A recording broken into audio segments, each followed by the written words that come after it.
Hi and a very warm welcome. My name's Ian Mack. In this session, we're looking at William Shakespeare's play Love's Labour's Lost. And yes, there are two apostrophes in that title. We're going to consider 9 key quotes that I've plucked out as relevant and pertinent to this play. But of course, there are many other quotes that you could reference too. So if you're ready, let's get going.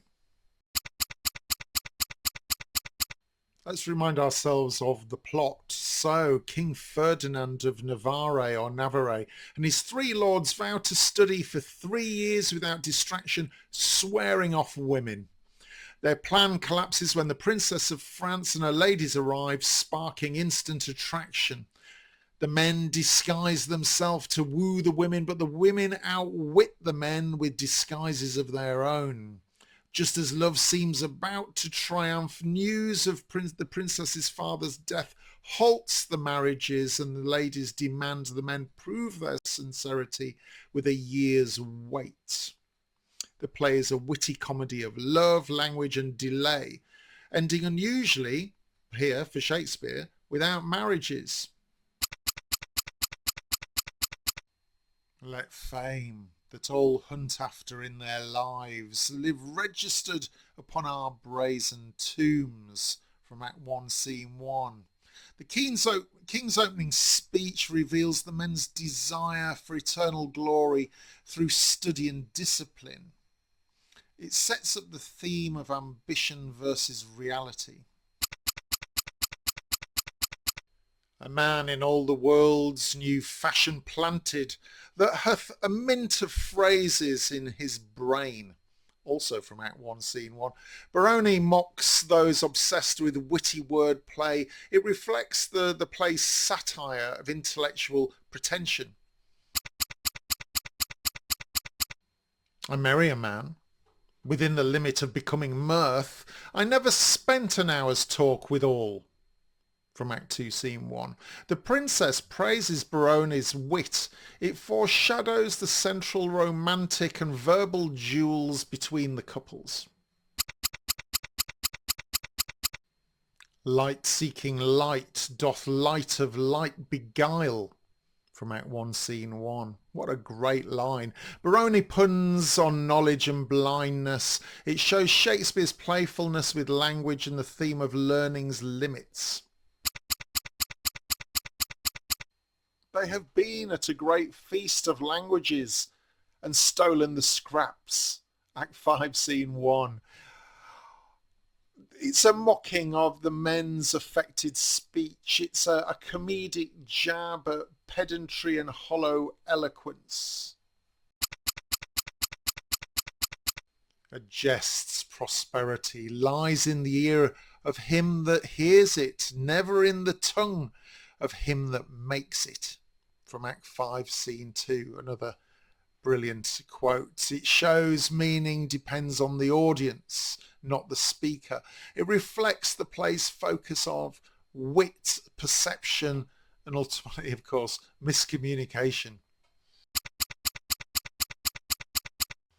From women's eyes this doctrine I derive. They are the ground, the books, the academies, from whence doth spring the true Promethean fire. Act 4, Scene 3. Baroni admits love inspires more wisdom than study. It contrasts human experience with academic learning. Jack hath not Jill. These ladies' courtesy might well have made our sport a comedy. From Act 5, since Scene 2, and you thought Jack and Jill was something recent. Reflects the unusual ending, no marriages, only promises. It highlights the play's bittersweet tone. And with reference to the previous quote, our wooing doth not end like an old play. Jack hath not Jill. From Act 5, Scene 2. So this reinforces the subversion of comic tradition. It reminds the audiences that love here is postponed, not fulfilled.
Thanks very much for your time in this session. I hope these 9 key quotes have got you going with Love's Labour's Lost. Great comedy play.